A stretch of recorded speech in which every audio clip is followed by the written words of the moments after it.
బానిసలుగా వెళ్ళారు, 75 మందిగా వెళ్ళారు. కొంచెం కొంచెం జనాభా పెరుగుతుంది. ఈ టైంలో ఆ యొక్క అంటే ప్రపంచాన్ని శాసిస్తున్న ఫరో చేతుల్లో నుంచి వాళ్ళ బయటకు తీసుకురావడం ఎవరి వల్ల అవుతుంది చెప్పండి? ఏ రాజు రక్షిస్తాడు చెప్పండి?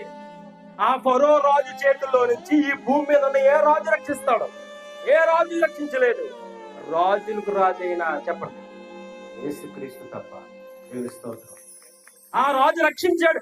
ఆ రాజు మీద నమ్మకం పెట్టుకున్నారు, ప్రార్థించారు, మూలిగారు పండ సందులో. అయ్యా, ఈ స్థితికి కారణం మేమే, నీవు కాదు.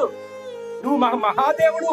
పురాతన కాలం మొదలు నువ్వే మా దేవుడు, నువ్వే మా రాజు. మేము తప్పిపోయాం, నిన్ను రాజుగా మేము కోల్పోయాం. ఈ అధికారం కింద నుంచి మేము తొలగిపోయాం. మా బుద్ధిని బాగోక, మా నడవడికి బాగోక, మా నిర్ణయాలు బాగోక, మా పద్ధతులు బాగోక మేము తప్పిపోయాం. కానీ నువ్వు మాట తప్పని దేవుడు. అబ్రాహాము గారికి మాట ఇచ్చావు, నెరవేరుస్తావు. నెరవేర్చండి చెప్పండి.